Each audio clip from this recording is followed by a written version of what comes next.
जुनून एक भारतीय धारावाहिक है जो 1993 में दूरदर्शन पर सिने विस्टाज लिमिटेड द्वारा प्रसारित की गई थी। 5 वर्षों तक प्रसारित इस धारावाहिक ने कुल 510 एपिसोड्स का सफर तय किया और दूरदर्शन पर सबसे लंबे समय तक चलने वाले प्राइम टाइम कार्यक्रम का रिकॉर्ड बनाया।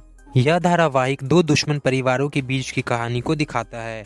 यह धारावाहिक जेफरी आर्चर की 1979 में आई उपन्यास केन एंड एबल की कहानी से काफी समानता रखता है। आगे बढ़ने से पहले आपके लिए एक जानकारी, अगर आप इस धारावाहिक का लिखित विवरण पढ़ना चाहते हैं तो नीचे डिस्क्रिप्शन बॉक्स में आपको हमारी website net TV for you का लिंक मिलेगा। आप उस पर क्लिक करके इस धारावाहिक का लिखित विवरण पढ़ सकते हैं। जुनून की कहानी दो परिवारों राजवंश और धनराज के इर्द गिर्द घूमती है। इस धारावाहिक का हर किरदार किसी न किसी तरह से इन दोनों परिवारों में से किसी एक से जुड़ा हुआ है। अगर इसके मुख्य किरदारों की बात करें तो परीक्षित सहनी भरत कुमार राजवंश के किरदार में, बीना बनर्जी दीपावती राजवंश के किरदार में, रविंद्र कपूर ठाकुर दीवान के किरदार में और किशोरी साहनी चांदनी के किरदार में दिखती हैं। इन सब के अलावा सरिता जोशी रीना बाई के किरदार में दिखती हैं जो कि चांदनी की मां है, नीना गुप्ता रीमा के किरदार में और फरीदा जलाल रीमा की मां के किरदार में दिखती हैं। इसके अलावा अर्चना पूरन सिंह रेखा के किरदार में, टॉम एल्टर केशव कलसी के किरदार में, कीटू गिदवानी मिनी अग्रवाल के किरदार में और शशि पुरी आदित्य धनराज का किरदार निभाते हुए इस धारावाहिक में शिरकत करते हैं। इन सब मुख्य किरदारों के अलावा और भी छोटे बड़े किरदार इस धारावाहिक में शिरकत करते हैं। जुनून की कहानी 1970 के समय की है। धनराज परिवार को एक ऐसे परिवार के रूप में दिखाया गया है जो पारंपरिक है और उसने अपने विचारों और प्रथाओं को नहीं छोड़ा है। पीढ़ियों से उसने अपने सिद्धांतों परंपराओं को बनाए रखा है और अपनी धार्मिकता को खत्म नहीं किया है। वे अपने मूल्यों को नहीं त्याग सकते।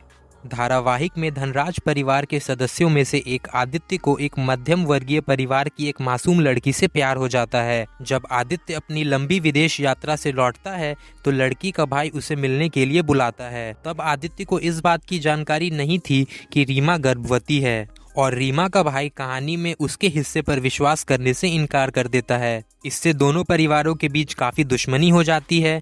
तब रीमा का भाई वादा करता है कि वह ऐसा करने का बदला आदित्य के परिवार से जरूर लेगा। समय के साथ वह एक बिल्डर बन जाता है और अपना काम करवाने के लिए अवैध समूहों से भी संपर्क बनाता है।